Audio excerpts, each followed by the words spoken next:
Подстанция Кемин 500-220-35 киловаттың көмекчөрдөн подстанциясында турабыз. Подстанцияда 2 автотрансформаторыбыз бар. Общий суммарный мощности 501 мегаампер. Суммарный мощность боюнча 1002 мегаампер болот. 2012-ден 2014 жылы курулган по проекту ТБ Кытайлардын проектisi менен. Токтогул ГЭСтен чыгып, Даткага келип, Даткадан кийин Кемин подстанциясына көмекчөрдөнүнө келет. Кемин көмекчөрдөнүнөн Ысык көл жана Чүй аба чубалгылар менен электр энергияны таркатып беребиз. Кышка даярдык боюнча азыркы маалда катуу кыздуу жүрүп жатат. Персоналдарыбыз бардыгы материалдар менен, керектүү жабдыктар менен камсыздалган.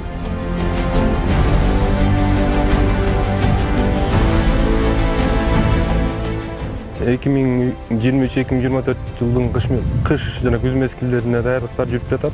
Ошонун негизинде учурдагы оңдоолор болуп атат. Подстанция Кемин көмөкчөрдөнүндө 35 БСК-3 тыгылып атабыз. Кыш мезгилине графиктен калбай ремонтторду жүргүзүп атабыз. ОЗПнын эмеси марттан баштап, ушу менен октябрга чейин барып, кышка даярдык болуп кирип кетебиз. Бул жаңы подстанция болгондуктан только тех обслуживание кылып атабыз, тазалап сүрүү иштери жана жаңы нерсени өз эмесинде кармап турууга аракеттерди кылып атабыз.